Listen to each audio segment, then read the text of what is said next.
3 on psychic vampires. Can you talk to a psychic vampire and explain to it it's being a psychic vampire and it should change its ways? No. You cannot. You cannot have a rational conversation with a field of negativity. That's what it is. It is a field of negativity, and is it like a spirit that's got an intelligence? No. What it does is it takes your personality, and in the negative field, your personality gets hijacked and it becomes a negative personality. But it's not you. Your natural nature is not to be in a field of negativity. And so if a person is possessed by the pain body, you can't, Eckhart Tolle has said, you cannot talk to the field of negativity and say you're being negative. Well, you can say, I know I'm triggered, I feel the pain body. The pain body is not listening. But the human, if there's anything left of the human that's not afflicted by the negativity, could hear and might go, oh, that's what's going on. Get quiet and everyone go away from each other, because the pain body loves to create conflict. So no, you cannot rationalize, because the idea of psychic vampire is something like, if you see a picture of, I don't know, who's a famous vampire, I don't know who's a famous vampire right now, but Dracula, you imagine Dracula and then you think, well, it's just, it looks like that. No, it doesn't look like that. That's not what a psychic vampire looks like. A psychic vampire is a field of negativity. Negative, well, you could call it just negativity. It's a field. So, that's a field, okay? That's a field of, that's a baseball field over there. That's a field. If you get magnetic filings and put them on metal tray, and then you take a magnet, the iron filings will move into the pattern of the magnetic field. So humans don't feel magnetic fields, but iron filings do, and they'll move in a certain pattern that matches the magnetic field. But you can see drawings, of people who have drawn what it looks like the magnetic field lines around, for example, one of those U magnets. Just a small little thing you can buy at the dollar store, a U magnet, and there's a field associated with it. So it's an invisible field. How big is the field of negativity? I'm going to imagine some fields are bigger than others. How are you going to know how far the field goes? Maybe go for a walk away from the situation where you felt the pain body and see where you start to feel better.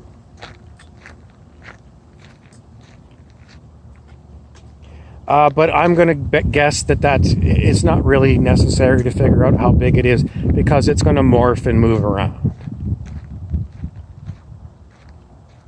And the whole point of the matter is, if you feel the field of high negativity around you, what's the best thing to do? You can't run away from it. I mean, you can. You can run away from it. And you run away from it by getting away from other things that are going to be possessed by it, which are living things such as people and animals. If you go to a field of grass, is the grass going to be possessed by the field of negativity? I highly doubt it. Because even if it's possessed by negativity, it's still grass, and grass doesn't, it doesn't get angry and, start crawling up your leg. So, it's not going to be plant life you need to worry about, but it's going to be human and animal life that gets possessed by this field of negativity. And you saw in my first lecture, or my second lecture, that the dogs got possessed by the field of negativity.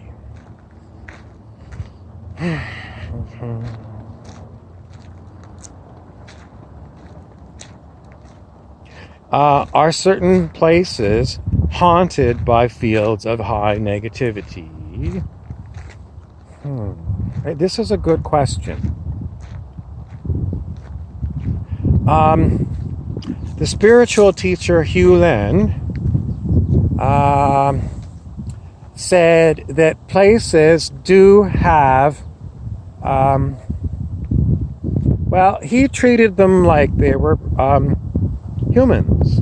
So when I was at his lecture in Portland, Oregon, we were at a hotel banquet room. And when it was time for the break, he said, you all have to leave. You cannot stay in this room. He said, this room is basically feeling triggered and tired and fatigued, and this room needs a rest. And it can't rest if you humans stay here. So was it literally the room, or was it, he personalized it into the room. I think it's a mistake. I think what was really going on was he sensed that in the room, the field of human energy was, it needed to go. The field of, because, if a room's got bad energy in it, you walk in, you can feel it. But it's not like a personality, it's just negativity. Or, I don't know what other kind of fields of emotions that you might find in a room. But he said the room needed a rest. Is he right? I'm wrong. I don't know. It's kind of like I'm trying to figure out if places can be haunted by negative energy fields.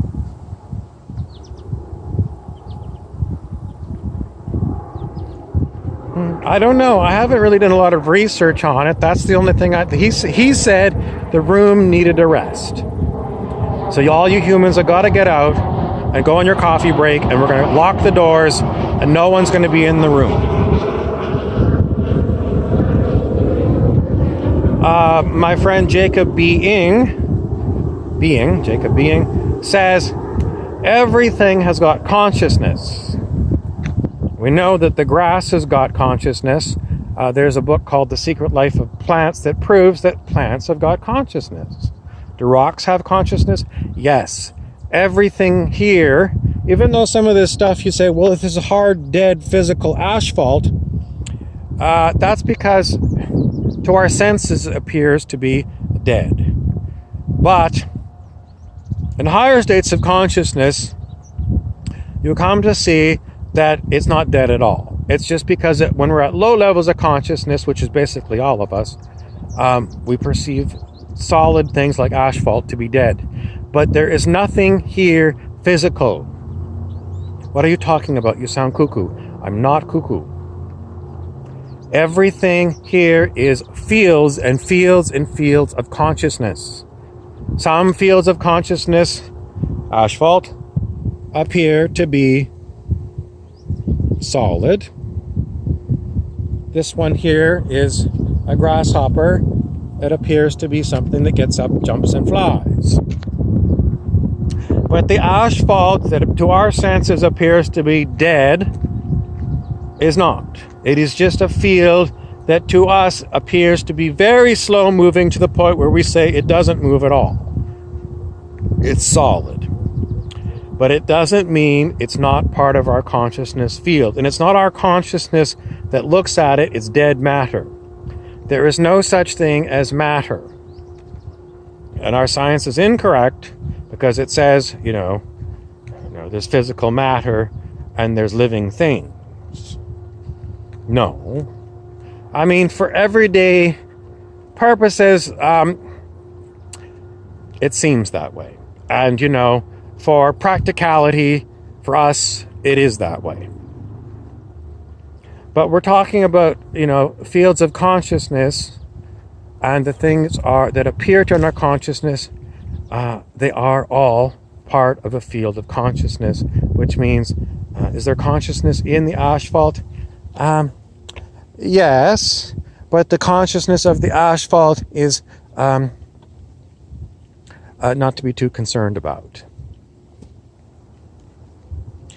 The whole point of it is getting back to are certain rooms haunted, are houses haunted, are graveyards haunted? Sometimes. I'm muscle testing, that's why I'm stopping. I'm muscle testing to see if I can get truth on this. So, hauntings of negative entities, no. But negative fields, pain body fields, yes. So, what does it mean? Basically, it means if you walk into a room after people have had a major argument and a fight, if the people are still there, you might walk in and you might go, oh, I don't feel good. Something is wrong here. Your senses are very good at picking these things up. But if the people have left the room and you walk in the room, outside in the hall you felt fine, and you walk in the room, there's no one in the room, and you got a headache out of the blue. There was something in the room. Something in the room, highly negative, and it latched onto you. How do you clear it? You must remember that you, as a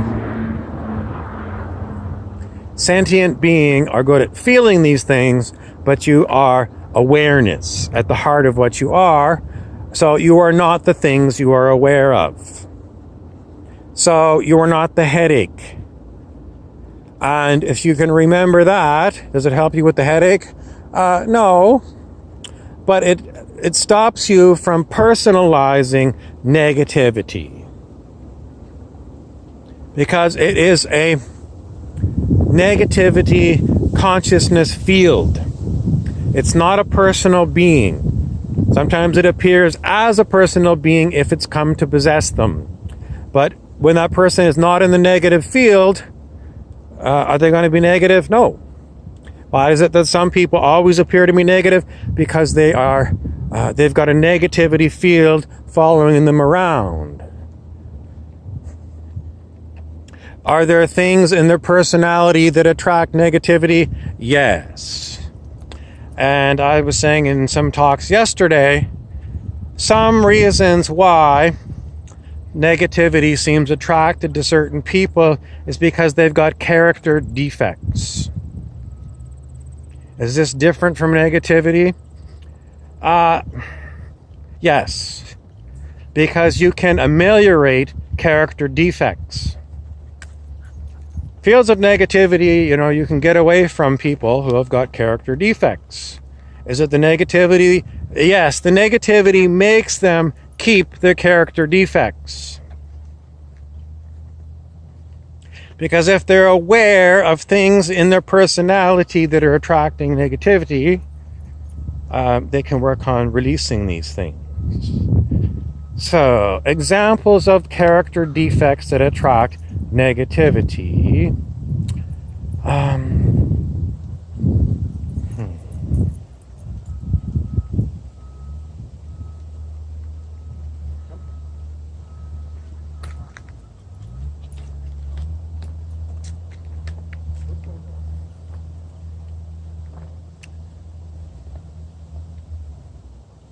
Yesterday, I was watching Dr. Jack Van Impe, who's a televangelist. That's a television preacher. And he was very proud that he has memorized the entire Old Testament and New Testament, the Christian Bible. And so what is the problem with Dr. Jack Van Impe? Dr. Jack Van Impe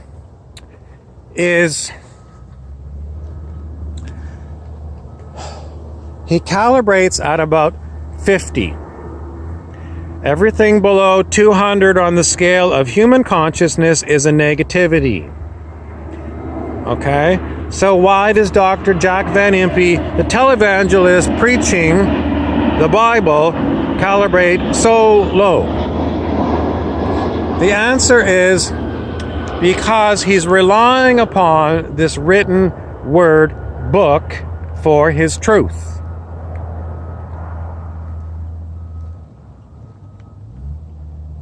And as I said in a previous lecture, the Old Testament is other than the books of Genesis, Psalms, and Proverbs, they are all calibrating below 200 on the scale of consciousness, which means they are books of negativity.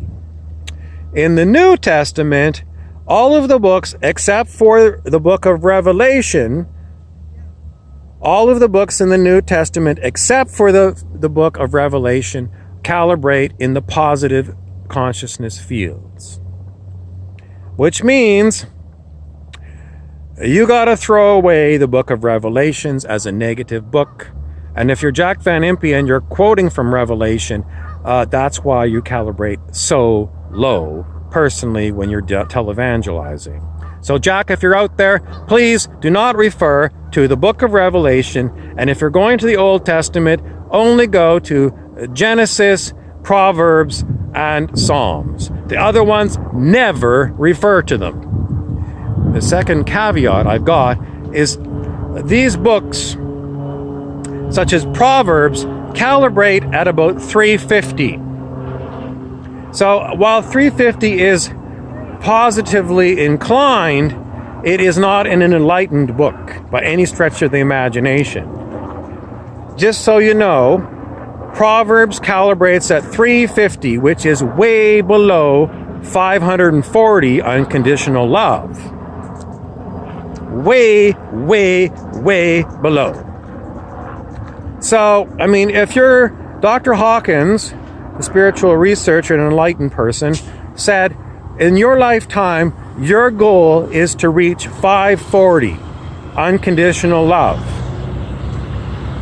If you're a preacher of Jesus' message, why the hell are you preaching stuff that's at 350 out of Proverbs? Don't do it. Don't do it. Don't preach out of these. I mean, it's positive, but it's not at 540. It's not at unconditional love. Jesus was about teaching us love. And there's all kinds of stuff. I mean, Jesus didn't write the Christian Bible. Oh, I thought Jesus wrote the... No. Jesus did not write the Christian Bible. It was written by other people 50 to 150 years after Jesus. Or more. Could be some of the people knew Jesus, yes. Could be some people who just wrote down sayings that were passed down. So if you're saying that this is the holy book of God, you are incorrect. And that is case closed. Okay? So I don't really have anything else for Dr. Jack Van Impe. But if you send this video to Dr. Jack, I want to tell you, Dr. Jack, I did watch you and I felt incredible love for you. I admire your dedication. A lifetime of trying to help the world. But I want to tell you about preaching about sin because you said you were going on a crusade to preach about sin. Sin means missing the mark. And after you've heard my pain body lectures, the fields of negativity are really what sins are. And you're talking about harlots, in other words, hookers. Is prostitution a negativity? No. Well, the Bible says it. No, just because the Bible says it doesn't make it so. Dr. Jack, you need to go and look at the calibrated levels of consciousness. They're available on the internet. And Dr. David R. Hawkins' book, Truth versus Falsehood. And you have to get it in your head that anything at 540 and above is unconditional love or better. The direction of God is everything, it starts, positivity starts at 200, but it's not a very strong field of positivity at 200. It's just where it flips from being negative. As I said, Proverbs is only at 350. If you want to get to be where you start to be a human angels start at 540. Unconditional love. And other higher states. Was Jesus enlightened? Yes. Jesus calibrates at 1,000, which is the highest calibration of consciousness you can have while you're in a human body. Dr. Hawkins went on to say that archangels, who are non-physical beings, calibrate up to 50,000. And don't forget, the scale of human consciousness is a logarithmic scale. So when you move up 1 point, I'm not an expert in logarithms, but it doesn't mean, it's 1 + 1 = 2. It's more like 1, and then 2 means 10.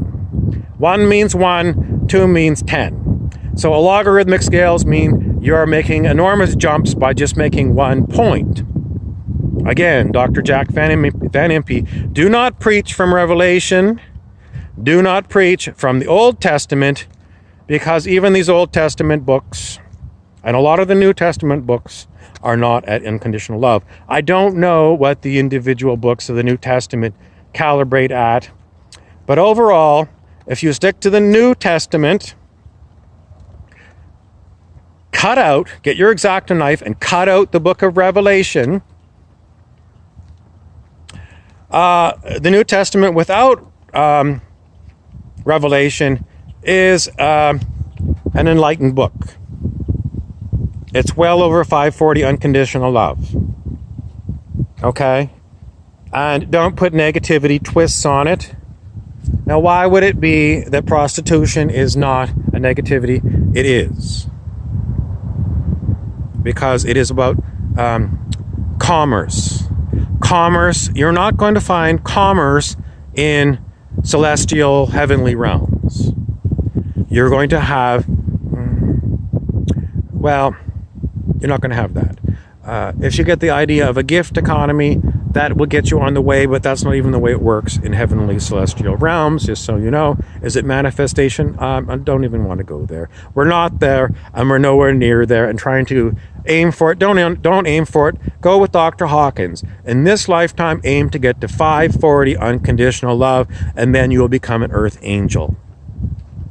Does it mean you are still going to be afflicted by pain body attacks? Yes, because this place has got lots of pain body fields, negativity fields. So if you get away from feeling the toxic energy and you go and maybe go into a nice grassy field under a tree away from other people, get quiet, ground yourself, which means basically calm hell down. Meditate quietly, and then you can get back to first principles, which is nothing at all. No monkey mind possessing you.